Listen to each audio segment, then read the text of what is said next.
श्री राधे महाराज जी। महाराज जी, दास का सेवानिवृत्ति तक का समय परिवार के दायित्वों के निर्वहन में चला गया। अब शेष समय में दास गुरु मंत्र और सीताराम जी के नाम का जप यथासंभव करने का प्रयास कर रहा है। महाराज जी, आपका प्रश्न है कि यदि मृत्यु के समय मशीन से हरि नाम संकीर्तन सुनाया जाए तो उस व्यक्ति को लाभ होगा? महाराज जी, किसी लाभ होगा, पर मोक्ष कल्याण की बात नहीं है, क्योंकि उसकी स्मृति तो है नहीं ना। मान लो वो बेहोश है, उसकी स्मृति नहीं है, तो वातावरण भागवती की, इसलिए यम पीड़ा नहीं होगी, पर वो परम पद का अधिकारी हो जाएगा, ऐसा हम नहीं कह सकते। स्मृति कहां है?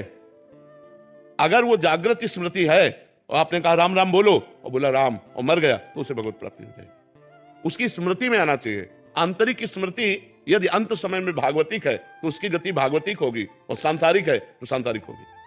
अब जैसे कोई मर रहा है, बेहोश है, और हम राम नाम का कीर्तन, राधा नाम का कीर्तन कर रहे हैं, अब उसको सुनाई दे तो उसका कल्याण हो जाए। लेकिन अगर वो बेहोश, ऐसी स्थिति में कि उसे श्रवणेंद्रिय नहीं काम कर रही, बेशुद्ध है, तो वातावरण के प्रभाव से यमदूत तो नहीं आएंगे, लेकिन वो परम पद का अधिकारी नहीं होगा, उसका अच्छी जगह जन्म होगा, फिर भक्ति का माहौल मिलेगा, फिर कल्याण का मार्ग प्रशस्त होगा। बीज तो पड़ गया कल्याण का, लेकिन वो परम पद का अधिकारी नहीं होगा।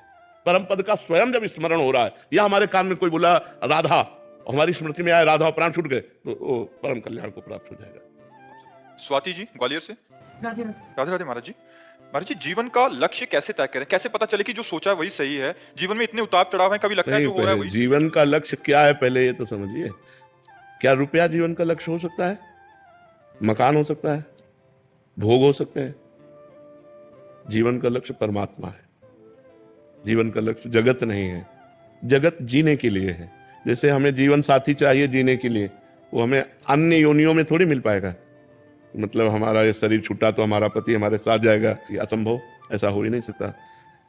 रुपया बैंक बैलेंस यहीं रह जाएगा, मकान यहीं रह जाएगा, जो आपकी पढ़ाई लिखाई पद है वो यहीं रह जाएगी, विस्मृत हो जाएगी शरीर छूटते ही।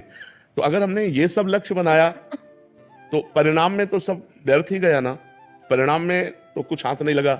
अगर हमने परमात्मा को लक्ष्य बनाया और जीने का ढंग ये बना लिया तो बढ़िया हो जाएगा। हम भगवान का नाम जप करते हुए अपने पति में परमात्मा को देखें, अपने पुत्र में परमात्मा को देखें, समाज में परमात्मा को देखें, अच्छा व्यवहार करें। जो हमें पद मिला है, जो हमें धर्म मिला है, जैसे आप किसी की बहन है, आप किसी की पत्नी है, शादी ना हुई तो हम भागवतिक भाव फिर स्वीकार करके ब्रह्मचर्य से भगवान से अपना संबंध माने। भगवान को हम पुत्र मान सकते हैं, भगवान को हम पिता मान सकते हैं, भगवान को हम माँ मान सकते हैं। भगवान ही तो दुर्गा रूप में है। भगवान को हम अपना पति मान सकते हैं। जो संबंध चाहो भगवान से कर सकते हो। तुम्हें वो माता च पिता, तुम्हें वो बंधुश्च सखा, तुम्हें वो विद्या द्रविणं, तुम्हें वो सर्वम मम देव देव। पर यदि शादी ना करे तो ब्रह्मचर्य पर ध्यान देना चाहिए। फिर इधर उधर गंदी बातें अगर मन में रही तो फिर वो लक्ष्य नहीं बना पाएगा, भले सन्यासी वेश ना हो।